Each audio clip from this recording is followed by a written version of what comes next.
My speech is fast break before the defense settles down. Fast break is a basketball term. It means a fast offense when your team gets the possession of the ball before the defense settles down.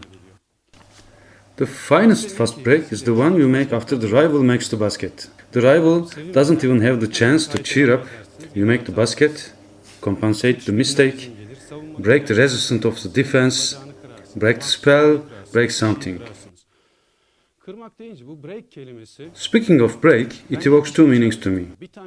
Being broken, for example, when the rival makes the basket, you are broken, you fell down. Then spontaneously you get up and this time you break the rival team. Sometimes I think basketball and life has similarities. Rival, defense, to be broken, to break. When we dream of something, we aim something, there is always a rival, a defense. Sometimes it is something beyond our control, such as economy, crisis, social and cultural structures, and etc. And sometimes the closest ones, teammates, friends, family, colleagues, husband, wife. But there is one defender which is the most difficult to defeat. Ourselves. The toughest rival is ourselves. It is the toughest rival while going to our aim.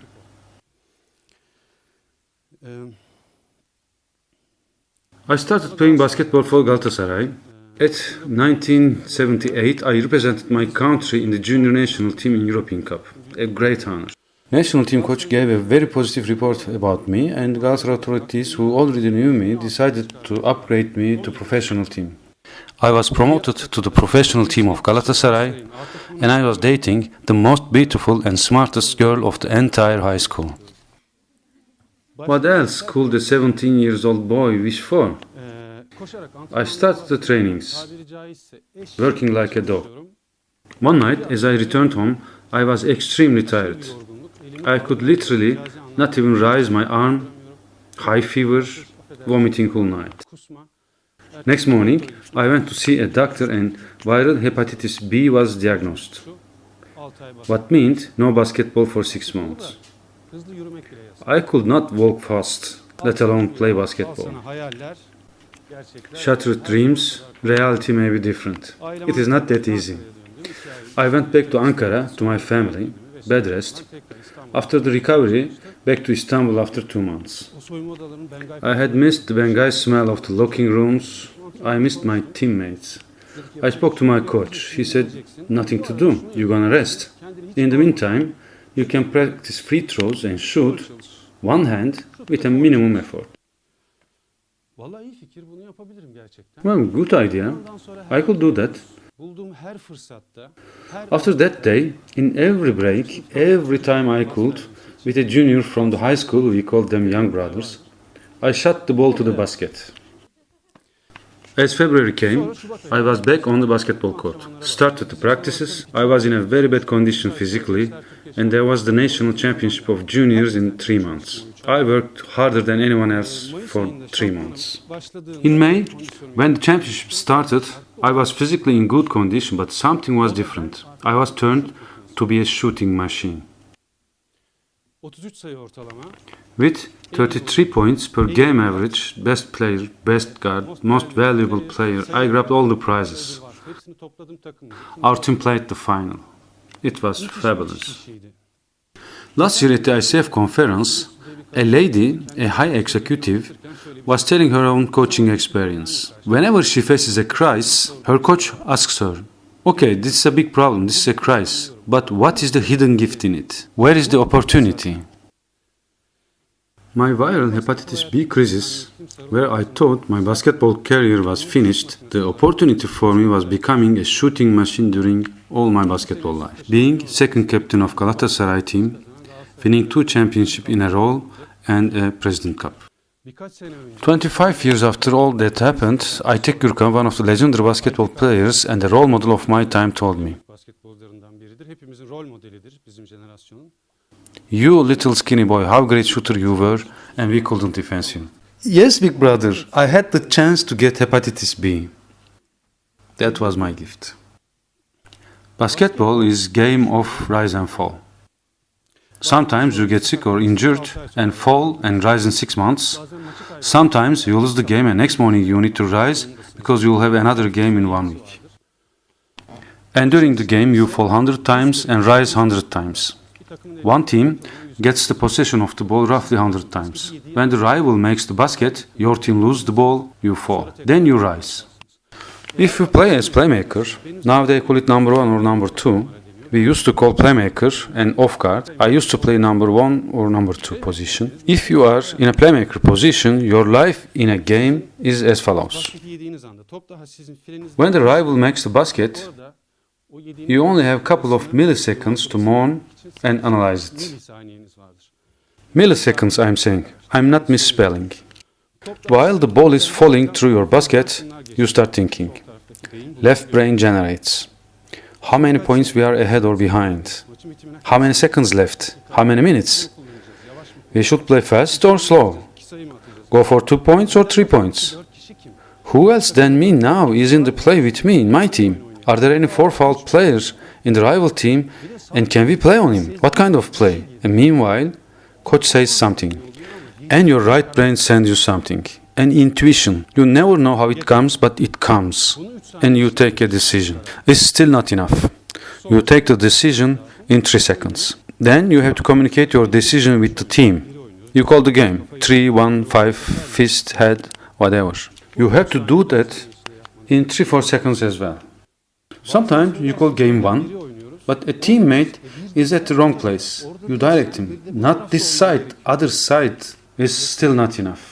Meanwhile, when you are dealing with these decisions, communicating and directing the team, a defense just in front of you tries to catch the ball from you or restrain you from doing whatever you want to do. An annoying defense is there for you.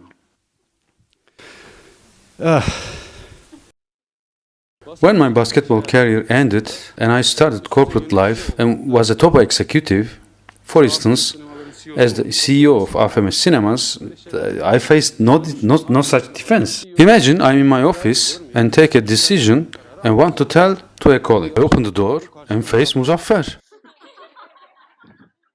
the CEO of Mars Cinemas, which is the rival. What the hell are you doing? Defense. I'm gonna get your idea, or at least I will not let you pass it on your chief operating officer. No such things happen in corporate life. Aren't you agree? No such things happen. Budget once a year, 3 or 5 years strategic plans, revisions in every 6 months, monthly board of director meetings, meeting with your team. To take a decision, you receive reports, marketing, financial, KPI. You meet with your team, get great ideas. Man, I'm saying 3 seconds. For one who used to taking decisions in 3 seconds, that is boring sometimes. As my professional career ended, I, as a lunatic chasing excitement and adventure, started a production business. I found myself once again in a rise and fall game. Such is a producer's life. If your TV series is going well, everything is perfect. And one day, the rating of the show drops, they stop broadcasting it, your income drops to 0. Not like, sales are not great, it dropped 20%. Either it's a couple of millions per week or 0. In 2008, this is exactly what we have faced. As the crisis arose, our 2 series were stopped by the broadcasters. We were not expecting it, and we hit the ground to 0. We needed to make something to rise, but it had to be different than what we used to do.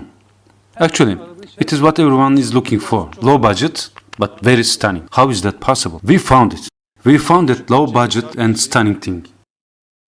However, the TV networks, ATV, Kanal D, Showstar, etc. were not convinced. The visionary channel executives said, that cannot be made in Turkey, this is not proper for Turkey, this cannot be a success, blah blah blah blah. Dijitürk liked the show finally, and we signed a contract. The show was broadcasted for 7 years, become one of the longest broadcasted show in the country. In my opinion, it was the most stunning and revolutionary show of Turkey. The title was Bir Kadın Bir Erkek. Yes, one man and one woman. It wasn't the last production I made. I founded an animation studio.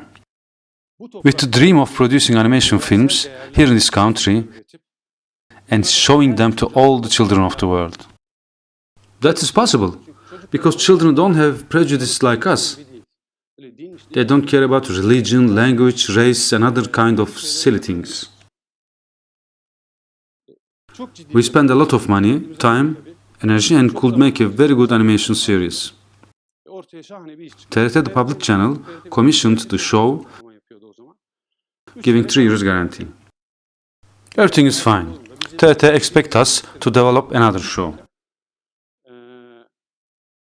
TRT cancelled the contract. Its title was 4x4. Probably you didn't hear because TRT stopped broadcasting it after the 13th episode. We asked what happened. You said you liked the show. Well, the show is nice. Then what's the matter? Rating is not high enough? No, rating is fine. Then what? Çapulcu musun? Vay vay. Keşke koro olsaydı söylesin. We were çapulcu. We had an attitude during Gezi resistance. We didn't change our attitude. We still don't. We will not. We pay whatever is the price. We weren't one of the lab dogs which stay in the cage despite they are given electric shocks in the butt. My brother's name is Mustafa Altioklar, maybe you know. He's a movie director. In fact, he's a medical doctor. And during Gezi resistance, he organized field infirmaries to treat people who are wounded. In conclusion, TRT cancelled the contract, we paid the price, then moved on. Now I'm thinking that I have to thank the TRT executives. If they didn't so, I may still be struggling to produce a show for them. I'm at coaching. The meaning of my life changed. What is coaching? My father had asked me that question as well 6-7 months ago. He's probably confused. I studied computer engineering, then MBA, played basketball, made films, animation studios, and so on. I explained him in a few sentences. I didn't want to bother him. He was 89. He said, I understand. And I'm very happy for you. 20 days ago, he passed away. He was 90 years old. He was a medical doctor, and we found out that he was saying to his assistants, in order to raise the patient, you need to hold their heart before you hold their hands. I mean, he wasn't one of today's doctors who raise the patient if they can hold the wallet or credit card, otherwise say fuck off. He was different. A couple of days before he passed away, a coach friend of mine visited him in the hospital. My father said to her, you coaches are doing something formidable. You can change the world. Neither politicians nor armies can make it, but you can. This is calling human being to their humanity. That was my father's understanding of coaching. How could it be a gift in one's father's disease? I had one. I was very lucky. My father gave me my purpose of life while going. Calling human being to their humanity. Next month I will be 54. I fell down a lot of times so far, and each time I get up stronger. Each time I'm getting up stronger doesn't mean that it doesn't hurt. In fact, this is the critical point. The more it hurts, the stronger I am getting up. Teşekkür ediyorum.